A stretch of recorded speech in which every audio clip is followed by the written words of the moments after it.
அசைவில்லாத ராஜ்யத்துக்கு தான் நம்ம எல்லாரும் தயாராகிட்டு இருக்கோம் இல்லையா? அப்படிப்பட்ட ராஜ்யத்துக்கு தேவை ஒரு அசைவில்லாத விசுவாசம். ஆண்டவராகிய இயேசு கிறிஸ்து ஊழியம் பண்ணார்ல, ஊழியம் பண்ணும்போது ஒரு விஷயத்தை குறித்து ஆச்சரியப்பட்டார். ஒரே ஒரு விஷயத்தை குறித்து ஆச்சரியப்பட்டார். ஒரு 100 அதிபதி ஒருவர் அவங்க வேலைக்காரனுக்கு உடம்பு சரியில்லை, அவர் காப்பாத்துங்கன்னு சொல்லுவாங்க. 100 அதிபதி ஒரு செஞ்சுரியன், 100 பேர் கீழே இருக்காங்க. அவர் கீழே ஒரு பெட்டாலியன்ல 100 பேர் அவர் கீழே இருப்பாங்க. வேலை செய்ய அவங்க அவர் சொல்றதெல்லாம் நடக்கும். அவங்க அவர் என்ன சொல்றாருன்னா, மத்திய 8ஆம் அதிகாரத்துல 100 அதிபதி, ஆண்டவரே நீர் என் வீட்டுக்குள் வர பிரவேசிக்க நான் பார்க்கிறேன், நல்ல ஒரு வார்த்தை மாத்திரம் சொல்லும், அப்பொழுது என் வேலைக்காரன் சொஸ்தமாவான். நான் அதிகாரத்துக்கு கீழ்பட்டவனா இருந்தும் எனக்கு கீழ்பட்டிருக்கிற சேவகரும் உண்டு. நான் ஒருவனை போவென்றால் போகிறான், மற்றொருவனை வாவென்றால் வருகிறான். என் வேலைக்காரனை இதை செய் என்றால் செய்கிறான். இப்படி சொன்ன உடனே ஆண்டவர் ஆச்சரியப்படுறாரு. அதான் 10ஆம் வசனம் போட்டிருக்காரு. ஆண்டவர் இதை கேட்டு ஆச்சரியப்பட்டு, இஸ்ரவேலருக்குள்ளும் இந்த விசுவாசத்தை நான் காணலன்னு. எவ்வளவு பேர் சர்டிபிகேட் இல்ல, ஒரு புறஜாதியான மனுஷன் ஆண்டவருக்கு தன்னுடைய பொறுப்பு காரியங்களை சொல்றான். நான் சொல்றதெல்லாம் செய்யறதுக்கு ஆள் இருக்கான், 100 பேர் தான் என்கிட்ட இருக்கான். ஆனா இந்த உலகத்தையே படைத்த தேவன் நீர் இல்ல, நீங்க என் வீட்டுக்கு வர்றதுக்கு நான் பார்த்துறேன், ஒரு வார்த்தை சொல்லுங்க. வார்த்தையால தானே, இந்த வார்த்தையால தான் இந்த உலகம் ஒன்று வச்சு எல்லாம் விரும்புறோம், எல்லாம் நம்புறோமா, இத விசுவாசிக்கிறோமா? ஆதியிலே தேவன் வானத்தையும் பூமியும் படைத்தார், உண்டாக்கினார். ஒரே ஒரு வார்த்தை தான், வார்த்தையிலே உண்டாக்கின தேவன். அந்த விசுவாசம் தான் பேஸ், ஃபவுண்டேஷன். பில்டிங் இருக்குதுன்னா இதுக்கு ஒரு முக்கியமான விஷயம், ஃபவுண்டேஷன். கிறிஸ்துவ வாழ்க்கையில ஒரு ஸ்ட்ராங் ஃபவுண்டேஷன் சொன்னா விசுவாசம். அந்த விசுவாசத்துல நம்ம என்னைக்கும் அசைக்கப்படாதவர்களா இருக்கணும் பிரியமானவர். இது அந்த விசுவாசத்தை ஆண்டவராக இயேசு கிறிஸ்து நம்ம கிட்ட காட்டின மாத்திரம் இல்ல, பொந்தி பிலாத்து கிட்ட மறுநாள் சிலுவையில் இறப்படுகிற மறுநாள், அதுக்கு முன்னாடி இந்த விசாரணையில நடக்கும்போது சில விஷயங்கள் நடக்கும். அப்போ அவருடைய விசுவாசத்தை காட்டுவார். யோவான் 18ஆம் அதிகாரத்துல 35 வாசிக்கிறேன். பிலாத்து பிரதித்திரமாக, நான் யூதனா? உன் ஜனங்களும் பிரதான ஆசாரியரும் உன்னை என்னிடத்தில் கொண்டு கொடுத்தார்கள், நீ என்ன செய்தாய்? இயேசு பிரதித்திரமாக, என் ராஜ்யம் இவ்வுலகத்துக்குரியதல்ல. இதென்ன சொன்னார் ஆண்டவர்? என்னுடைய ராஜ்யம் இந்த உலகத்துக்குரியதல்ல. அசைவில்லாத ராஜ்யம். என் ராஜ்யம் இந்த உலகத்துக்குரியதானால் நான் யூதரிடத்தில் ஒப்புக்கொடாத படிக்கு என் ஊழியக்காரர் போராடி இருப்பார்களே. இப்படி இருக்க என் ராஜ்யம் இவ்விடத்திற்குரியதல்ல. அப்பொழுது பிலாத்து அவரை நோக்கி, அப்படியானால் ராஜாவோ என்ற பிரதித்தரமாக, இயேசு பிரதித்தரமாக, நீர் சொல்லுகிறபடி நான் ராஜாதான். சத்தியத்தை கொடுத்து சாட்சி கொடுக்க வந்தேன். நான் பிறந்தேன்னு சொல்றாரு.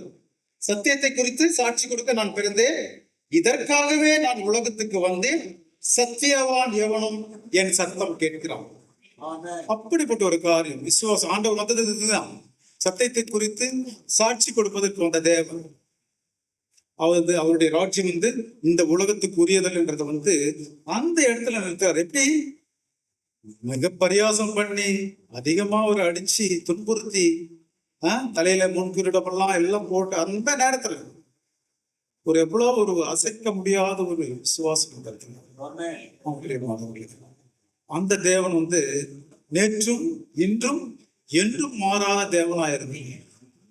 சகோதரி வாசத்து போல பிரதர் பேசுறது, அந்த யோபு கூட ஒரு நல்ல ஒரு எக்ஸாம்பிள்.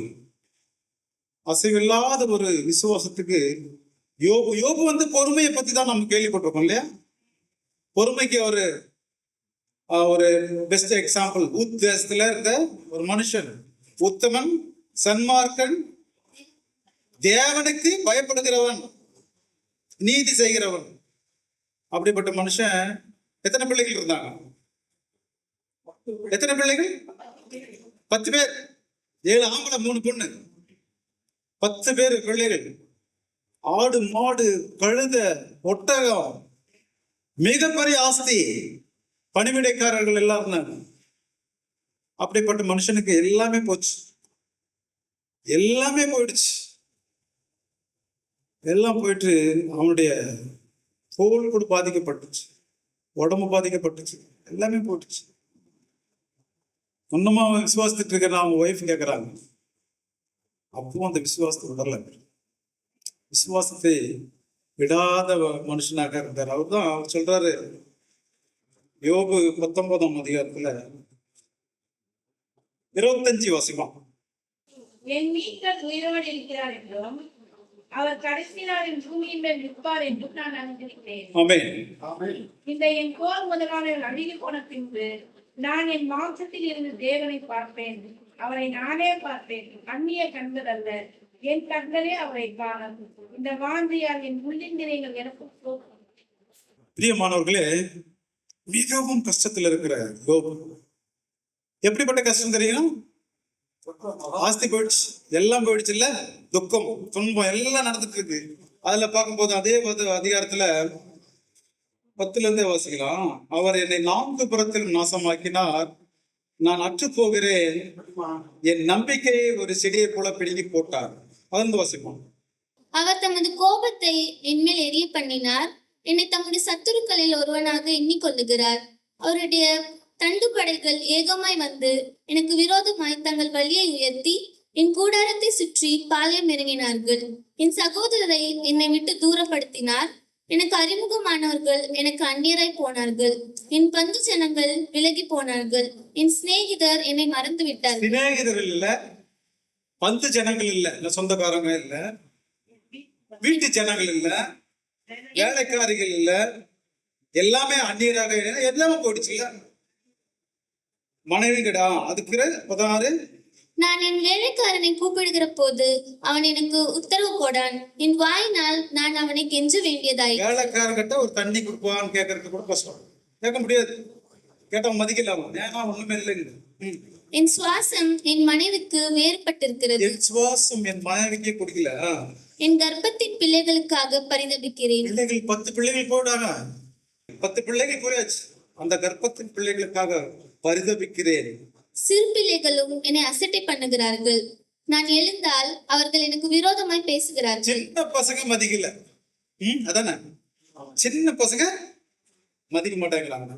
என் பிராண சிநேகிதர் எல்லாரும் என்னை வெறுக்கிறார்கள், சிநேகிதர்கள் எல்லாம் வெறுக்கிறார்களா? நான் சிநேகித்தவர்கள் எனக்கு விரோதிகளானார்கள், சிநேகம் செஞ்சவங்கள எனக்கு விரோதிகள் ஆயிட்டாங்க. என் எலும்புகள் என் தோளோடும் என் மாம்சத்தோடும் ஒட்டி கொண்டிருக்கிறது. தோல் இல்ல, தோல் கம்ப்ளீட்டா சுருங்கி போச்சு, எலும்புகள் எல்லாம் வந்து தோலோடு ஒட்டி இருக்கு.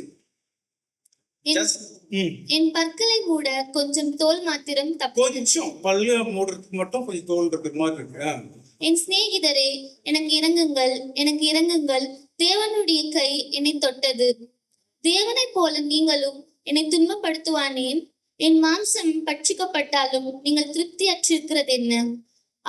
நான் இப்பொழுது சொல்லும் வார்த்தைகள் எழுதப்பட்டால் நலமா இருக்கும், அவைகள் ஒரு புஸ்தகத்தில் வரையப்பட்டு அல்லது என்றைக்கும் நிலைக்க அவைகள் கருக்கல்லிலே உளிவெட்டாகவும் ஈய எழுத்தாகவும் பதிந்தால் நலமா இருக்கும். இப்பொழுது நான் சொல்லும் வார்த்தை எழுதப்பட்டால் நலமா இருக்கும், அவை ஒரு புஸ்தகத்திலே வரையப்பட்டு என்றைக்கும் நிலைத்திருக்க அவைகள் கருங்கலிலே வெட்டாகவும் ஈ எழுத்தாகவும் பதிந்தால் நலமா இருக்கு. என்ன சொல்றாருங்க? என் மீட்பர் உயிரோடு இருக்கிறார், அவர் கடைசி நாளில் பூமியின் மேல் நிற்பார் என்று நான் அறிந்திருக்கிறேன். அவ்வளோ பெரிய விசுவாசம் பாருங்க.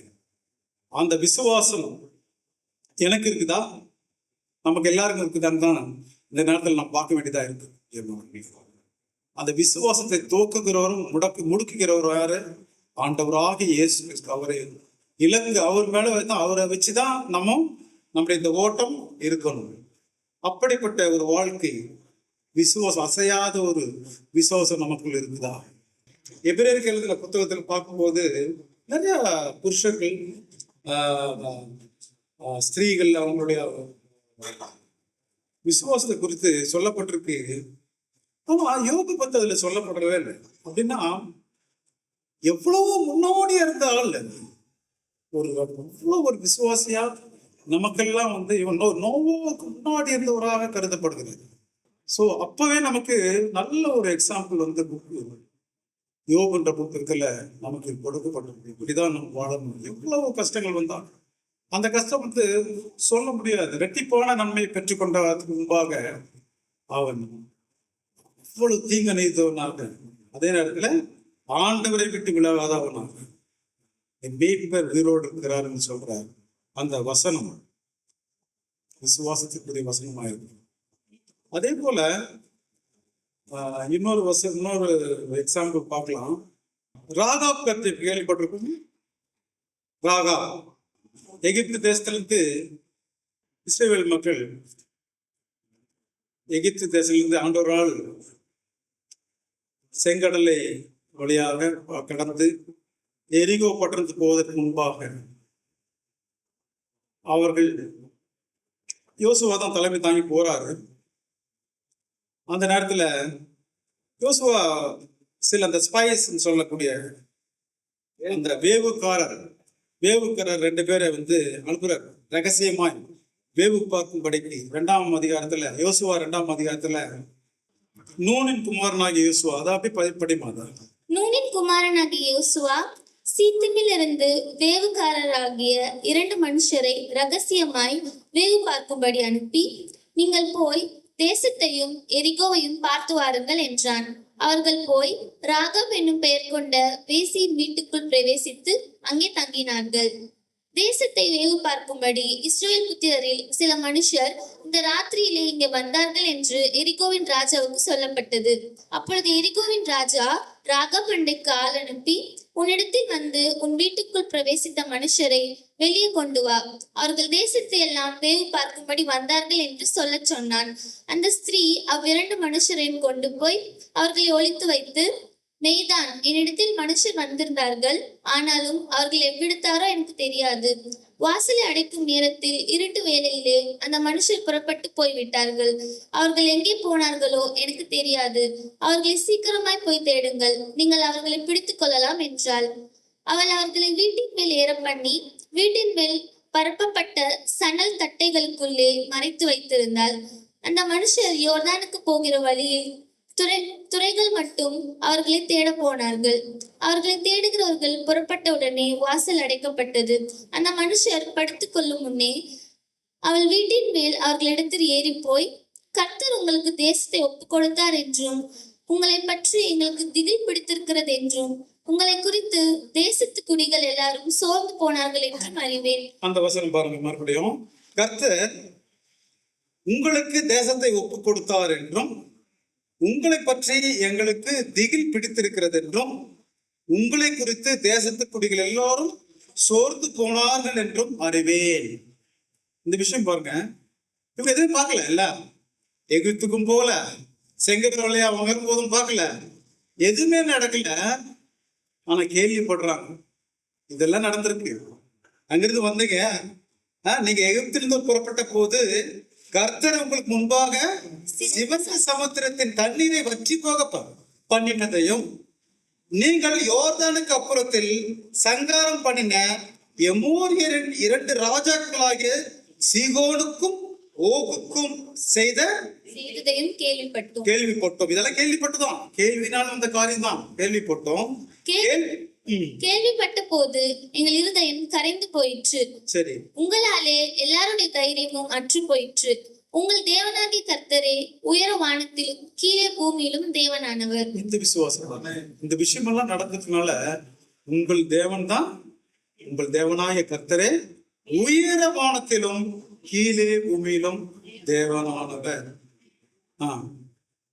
அடுத்து, இப்போதும் நான் உங்களுக்கு தயவு செய்தபடியினால் நீங்களும் என் தகப்பன் குடும்பத்துக்கு தயவு செய்வோம் என்று கர்த்தர் பேரில் எனக்கு ஆணையிட்டு, நீங்கள் என் தகப்பனையும் என் தாயையும் என் சகோதரரையும் என் சகோதரிகளையும் அவர்களுக்கு உண்டான எல்லாவற்றையும் உயிரோடே வைத்து எங்கள் ஜீவனை சாவுக்கு தப்புவிக்கும்படி எனக்கு நிச்சயமான அடையாளத்தை கொடுக்க வேண்டும் என்றார். எங்கள் குடும்பம் முழுவதும் பாதுகாக்கப்பட வேண்டும். நீங்க வர போறீங்க, இதெல்லாம் இருக்கிறதுனால வந்து ஆண்டவர் தான் இந்த உலகத்தை படைத்த தேவன், அவர் ஒருவர் தான் தேவன்.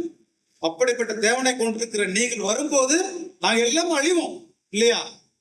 அழியும் போது என் குடும்பம் ஜீவனை விடாதபடிக்கு ஒரு அடையாளத்தை எங்களுக்கு ஒரு நிச்சயத்தை கொடுக்கணும் என்று அந்த ஸ்திரீ கேட்கிறாங்க.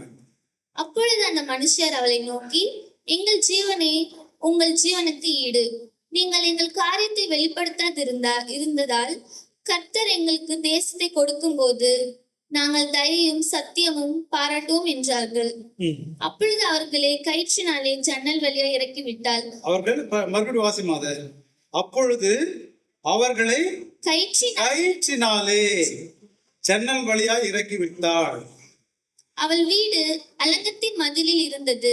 அலங்கத்திலே அவள் குடியிருந்தாள். அலங்கத்தின் மதில்னா எரிகோ நேற்று கூட பிரதர் பேசிட்டு போது அந்த மதில் மிகப்பெரிய மதில். எரிகோவுடைய அந்த ஹிஸ்டாரிக்கல பார்க்கும்போது மிகப்பெரிய அந்த ஒய்ட் அந்த அகலம் சொல்லக்கூடிய காரியம் வந்து மிக அதிகமானதா இருந்தது. மிகவும் அகலமான ஒரு மதில் அதுக்கு மேல அந்த வீடு. அப்பொழுது அவர்களை நோக்கி, தேடுகிறவர்கள் உங்களை காணாதபடிக்கு நீங்கள் மலையிலே போய் அவர்கள் திரும்பி வரும் மட்டும் அங்கே 3 நாள் ஒளித்திருந்து பின்பு உங்கள் வழியே போங்கள் என்றார். இறங்கிட்டு அந்த மலையில போயிட்டு 3 நாள் ஒளிந்திருங்க, பிறகு நீங்க போங்க. அப்பொழுது அந்த மனுஷர் அவளை நோக்கி, இதோ நாங்கள் தேசத்துக்குள் பிரவேசிக்கும் போது நீ இந்த சிவப்பு நூல் கயிற்றை எங்களை இறக்கிவிட்ட ஜன்னலிலே கட்டி உன் தகப்பனையும் உன் தாயையும் உன் சகோதரர்களையும் உன் தகப்பன் குடும்பத்தார் அனைவரையும் உன்னிடத்தில் உன் வீட்டிலே சேர்த்துக்கொள். இருக்கும். இந்த இடத்துல 2 விஷயம் வருது இல்லைங்க. கயிறு, 2 கயிறு ஒரே கயிறா இல்ல வெவ்வேறு கயிறா? 15ஆம் வருஷத்துல ஒரு கயிறு வருதா? அப்பொழுது அவர்களை கயிற்றினாலே ஜன்னல் வழியா இறக்கி விட்டாள். ஒண்ணு இல்ல. அப்போ அவங்க பேசுறது என்ன? 17 நீ இந்த சிவப்பு நூல் கயிற்றை இறக்கிவிட்ட ஜன்னலிலே கட்டி. அப்ப அதே கயிறா இல்ல வேற கயிறா? அது வேறயா? இதுலதான் சிவப்புன்னு போட்டிருக்கு. இந்த கயித்துல இறக்கிட்டாங்கல்ல, அப்பதான் பேசுறாங்க. அப்பதான் அம்மா பதில் சொல்றாங்க. இன்னொரு கயிறு வந்துருமாங்க. அந்த சிவப்பு நூல் கயிறு தான், அதேதான் இயேசு கிறிஸ்துவானவர். இறங்கினவங்க யாரு? இஸ்ரவேலர், வேவு பார்க்கிற இஸ்ரவேலர். அவர்கள் மூலமாக தான் ரட்சிப்பு. அதுக்கு பிறகு புறஜாதியான ராகேம் அந்த குடும்பத்துக்கு ரட்சிப்பு. சேம். அதனால எனக்கு ஆண்டவர் வெளிப்படுத்தின விஷயம்னா அந்த இயேசு கிறிஸ்துவை நாம் விசுவாசிக்கும் போது நமக்கு ரட்சிப்பு. அந்த விசுவாசத்தில் நமக்கு கொஞ்சம் இடங்களை போடாத படிக்கணும். அப்படிப்பட்ட ஒரு வாழ்க்கையை வாழ்ந்தாங்க. அவங்க வந்து அதே மாதிரி சேவ் பண்ணப்பட்டாங்க, பாதுகாக்கப்பட்டாங்க. அது மாத்திரமில்ல, இந்த விசுவாசம், இந்த லேடி வந்து ஒரு வேசித்தனமான ஒரு லேடி. அந்த அந்த ஸ்திரீக்கு அந்த ஸ்திரீயுடைய அந்த விசுவாசத்தின் நிமித்தமாக மிகப்பெரிய விலையேறப்பட்ட ஒரு காரியம் அவருடைய வாழ்க்கையில் நடந்தது. இல்ல எல்லாருக்குமே தெரியும். இயேசு கிறிஸ்துவானவர் அந்த அவங்க வழியில வரார்கள். அப்படிப்பட்ட ஒரு விசுவாசம் என்ன, அடுத்த நாள் வர போறாங்க. 2-3 நாள்ல வந்து எல்லாரையும் கொல்ல போறாங்க. மக்கள் வந்து எல்லாரும் காலியாக போறாங்க. அவங்க கொடுக்கப்பட்ட விதை அதான், எல்லாரும் அழிக்கப்படணும். பாருங்க, அந்த நேரத்துல ஒரு விசுவாசமா ஒரு விஷயத்தை கேட்கிறாங்க.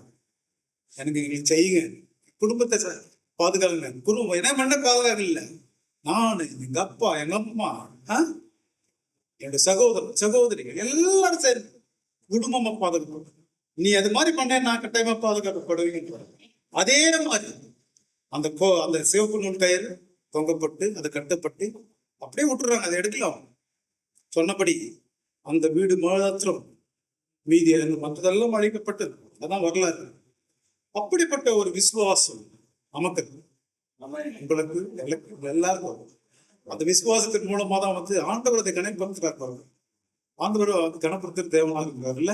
கொஞ்சம் விசுவாசம் இருந்தாலே அதை கணப்படுத்த சித்தமுள்ள தேவனா இருக்குது. பிரியமானவர்களே, ஸோ இன்னைக்கும் வந்து இந்த வரலாறுல நம்ம படிக்கும்போது, பைபிள் படிக்கும்போது, ராகாப் போது நிச்சயமா ஓபேத்து வருவாரு. ஓபேத்துன்னு சொல்லும்போது தாவீது வருவாரு.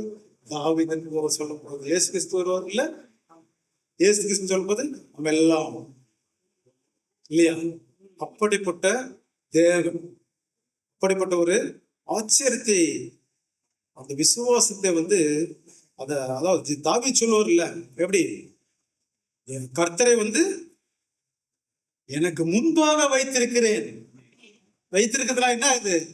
நான் அசைக்கப்படுவதில்லை என்று சொன்னார்ல. சங்கீதம் 16:8. கர்த்தரை எப்போதும் எனக்கு முன்பாக வைத்திருக்கிறேன். அவரின் வலது பாதத்தில் இருக்கிறவரை அசைக்கப்படுவதில்லை. அசைக்கப்படுவதில்லை. அசைக்க முடியுமா? நான் ஊர்ல அசைக்க முடியாதுப்பா. அவனை அசைக்க முடியாதுன்னு இல்ல. யாரு அசைக்க முடியாதுன்னா ரைட் ஹேண்ட் இல்ல, ஆண்டவரை யாரு வலது பாசம் வச்சிருக்கிற அவங்கதான் வந்து அசைக்கப்படுவதில்லை. அதுதான் வந்து பேதுரு சொல்லுவார் பின்னாடி அப்போஸ்தலர் 2ஆம் அதிகாரத்துல, அப்போஸ்தலர் 2ல சாட்சி சொல்லுவார்ல. அந்த நேரத்துல பரிசுத்த ஆவி பெலன் வந்து தைரியமா எல்லாரும் முன்பாக சாட்சி சொல்லிட்டு இருக்கும்போது, அப்போஸ்தலர் 2:25, அவரை குறித்து தாவீது, கர்த்தரை எப்பொழுதும் எனக்கு முன்பாக நிறுத்தி நோக்கி கொண்டிருக்கிறேன், நான் அசைக்கப்படாதபடி அவரின் வலது பார்சத்திலே இருக்கிறார். அசைக்கப்படாத ஒரு வாழ்க்கை வேணுமா? நிச்சயமா அவரை வந்து நாம் வலது பார்சத்தில் வெற்றிருக்கிறவர்களாக இருக்க வேண்டும். பிரியமானவர்களே, ஒரு தீர்க்கதரிசி ஆபக்கூக்னு ஒரு தீர்க்கதரிசி, ஆபக்கூக் என்ற பாட்டு கூட நம்ம பாடியிருக்கோம் சின்ன வயசுல. நல்லா ஞாபகம் இருக்கு. நம்ம சண்டே ஸ்கூல்ல பாட்டு, அத்தி மரம்னு ஒரு பாட்டு இருக்கு. துளி விடாமல் போனாலும், அத்தி மரம் வரல, திராட்சை செடியில பழம் இல்லை, ஒலிவ மரத்தில் பலனற்று போனாலும், வயல்களில் தானியங்கள் விளையாமல் போனாலும், நம்மளோட விளைச்சல் எதுவும் இல்லை, ஒலிவ மரத்துல பலன் எதுவும் இல்லை, ஆட்டு மந்தைகள் முதலற்று போனாலும், தொழுவத்திலே மாடு இல்லாமல் போனாலும், எதுவுமே இல்லை, வச்சிருக்கிற எல்லா காரியம் யோபு போல எல்லாம் போயிடுச்சு, எதுவுமே இல்லாலும் கர்த்தருக்குள் நான் மகிழ்ச்சியா இருப்பேன், என் தேவனுக்குள் களி கூறுவேன், ரட்சிப்பின் தேவனுக்கு களி கூறுவேன். எவ்வளவு பெரிய உயர்ந்த ஒரு விசுவாசம் இது. அசைக்காத, அசைக்கப்படாத, அசைக்க முடியாத ஒரு வித்தியாசம். அதுல 19 வசனம், இந்த ஆபக்கூக்குல 3ஆம் அதிகாரத்துல 17, 18, 19ல, அத்திமரம் துளிர் விடாமல் போனாலும், திராட்சை செடிகளில் பழம் உண்டாகாமற் போனாலும், ஒலிவ மரத்தின் பலனற்று போனாலும், வயல்கள் தானியத்தை விளைவியாமற் போனாலும், கிடையில் ஆட்டு மந்தைகள் முதலற்று போனாலும், தொழுவத்திலே மாடு இல்லாமற் போனாலும், நான் கர்த்தருக்குள் மகிழ்ச்சியா இருப்பேன், என் ரட்சிப்பின் தேவனுக்குள் களி கூறுவேன்.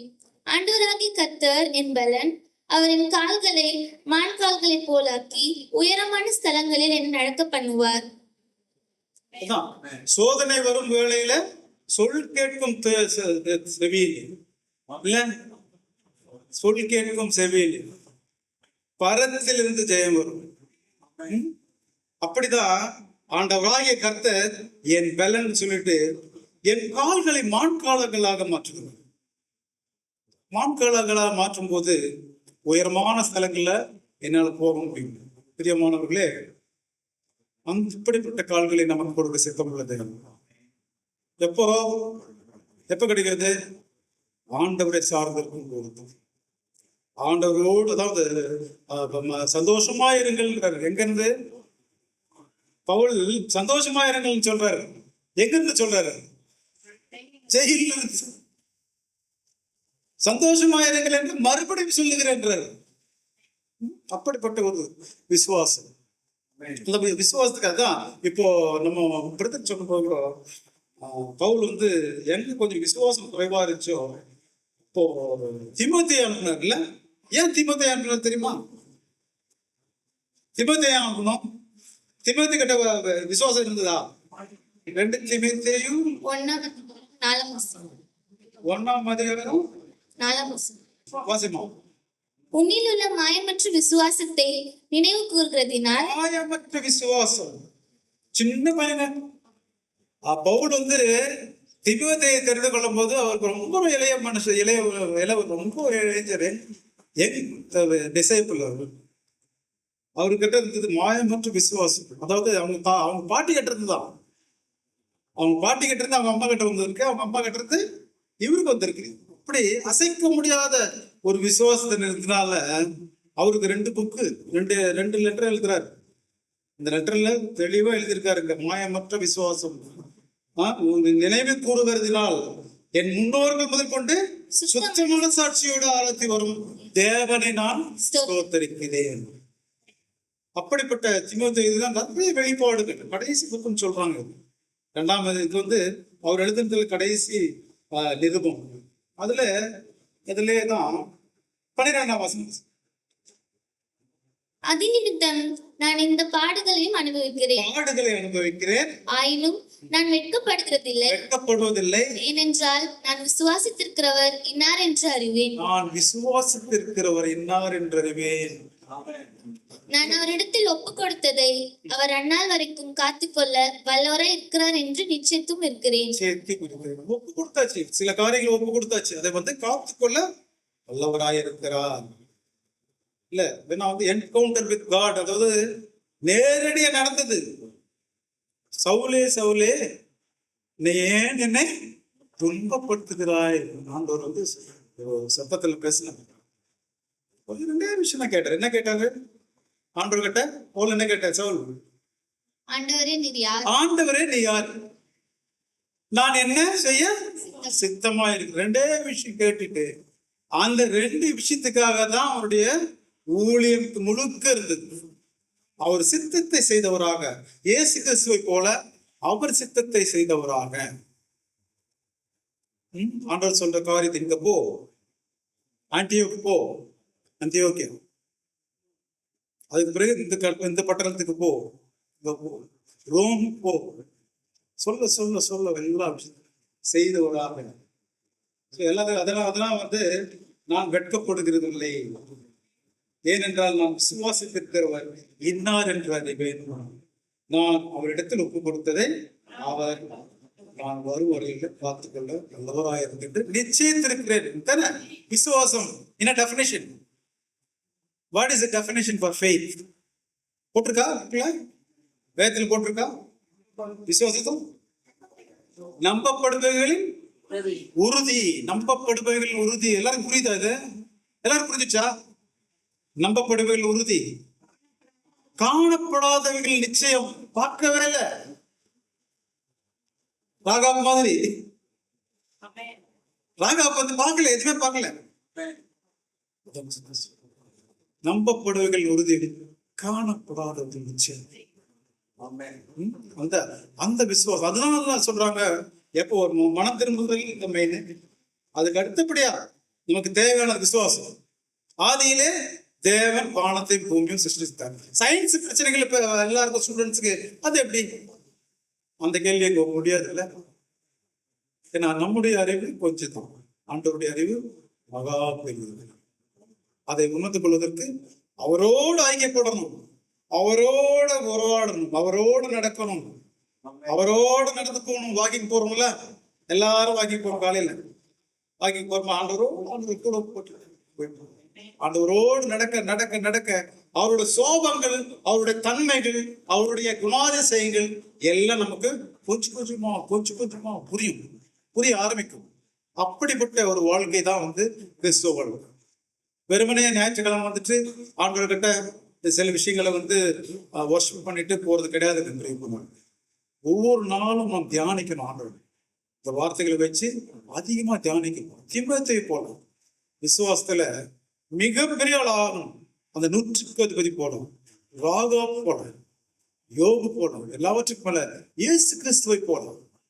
இல்ல இயேசு கிறிஸ்து குலாத்து கட்ட பெண்ணு தைரியமா சத்தியத்தை கொடுத்து சாட்சி கொடுக்கவே நான் பிறந்தேன் அப்படின்னு சொல்ற ஒரு வாழ்க்கை, இன்னும் பெரிய உயர்ந்த ஒரு வாழ்க்கை வாழ்ந்துட்டு போயிருக்காங்கல்ல.